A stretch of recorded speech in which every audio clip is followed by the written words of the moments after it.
solo game, and or isolating the girl. Okay, so solo gaming by yourself. The big thing with gaming by yourself is you have to manage the group. And that's something that doesn't get taught enough these days. Excuse me, I'm like burping, sorry.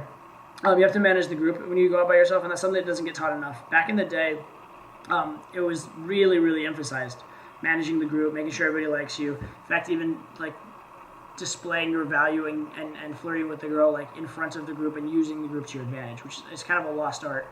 But yeah, it's very useful. What you need to do, first of all, engage everyone is just take the initiative and assume that you need to engage everyone, because if they don't like you, if any girl doesn't like you, she'll steal her friend away, and she's known her friend longer than you have. So the first thing is manage the group.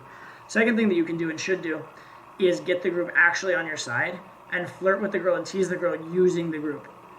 So you can, instead of saying to the girl like, oh, I don't know if you and I are going to get along, you can say to the friend with the girl that you're talking to able to hear it, you say, I don't know if you and your friend and I are going to get along. So now you're keeping them involved in the plot line. You're basically giving them, you're allowing them to be part of the show and allowing them to watch the show go down. And if you're flirting in a way that's very attractive, and if you are being charismatic, and if you are being cool, and especially if you don't seem to be trying hard, a lot of times the girl's friends will actually get on your side, and that can be extremely useful. So in a certain sense, having the girl's friends there, in terms of building value for yourself, can be better than not having them there. Now that said, a girl by herself is always going to be easier, and if you're gaming alone and you want to pull regularly, you should be specifically on the lookout for girls by themselves. I mean, not that you can't pull from a group, but you should be looking for girls by themselves because it's just easier logistically, and logistics are usually at a high level what ends up messing you up. So you'd want to be looking for that as well.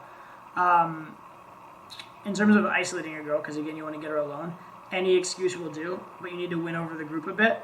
And my best tips for isolation are do things that seem natural and don't seem like a big deal. Like say you're not going far. Do things like, hey, we're going to grab a quick drink, which is something the friends approve of because like she's like theoretically getting a free drink or whatever. So those are good. The other thing, what was I going to say? Oh, the other thing, yeah, if you can, get her to be a participant in the move. So instead of you telling the friends, hey, we're going to go over here, if she's on board, get her to tell her friends that. Get her to say to her friends, like, hey, tell your friends we're going over here, we'll be right back. Because if she says it, they can't object. If you say it, the friend's like, no, you're not stealing her. But if she says it, it's much harder. And since they know that she's on board with it, and it seems like it's her idea, that's when they'll be very, very receptive. And then once you have isolation, you need to feel out the situation. Sometimes you'll need to bring her back, and that can be good in a way because you isolated and brought her back, so now the friends trust you. So then the next isolation, which may take a while, but then the next isolation when you get it, they'll trust you more, and then you can take her further and longer. Or if you get the chance and you're able to like escalate it a bit while you're apart and get her really bought into you and chasing you, then maybe you can go ahead and take her home and that kind of stuff. So that's what you're going to be working within the group and the scope of having her friends there and stuff like that. But yeah, it can be difficult. It's usually, if you're willing, if you're in a city other than a Vegas, where phone numbers actually matter and people aren't leaving the next day, the other way to do solo game is to talk to the groups and just get tons of numbers. And yes, numbers flake. In fact, in night game, tons and tons of numbers flake. But you can do things to make them not flake, i.e. build more comfort, get the friends to like you, etc.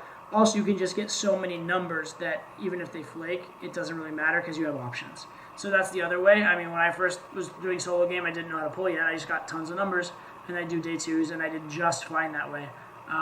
In fact, I had, when I was first, one of the things that, one of the field report that kind of got me on RSD's radar, way back in the day, when they, like, I vaguely knew them, but they didn't know who I was much.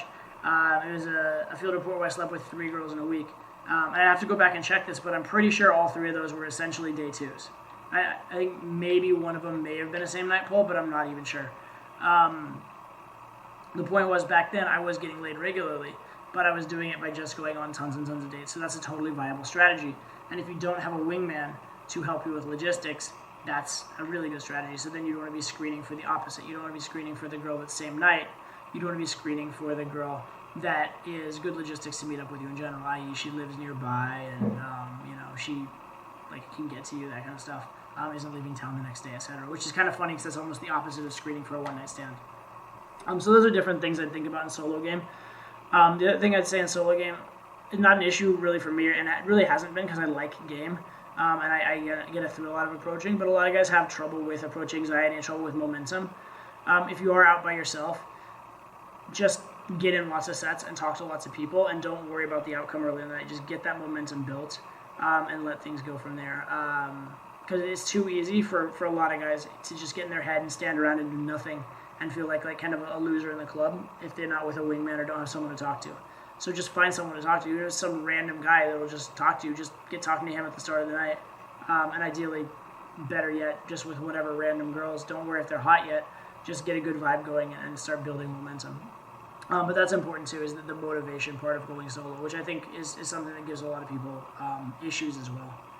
Again, I never had a problem with that, but just I've had a lot of students that have had that issue, so I thought I'd bring that up as well.